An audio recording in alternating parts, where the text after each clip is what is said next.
sözüңді жұттап алған.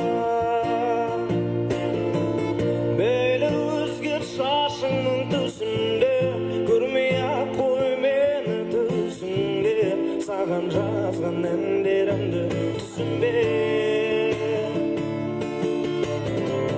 Мейлі көргенде амандаспа, жүре бер жігіттеріңмен басқа, өшпесін шыбыр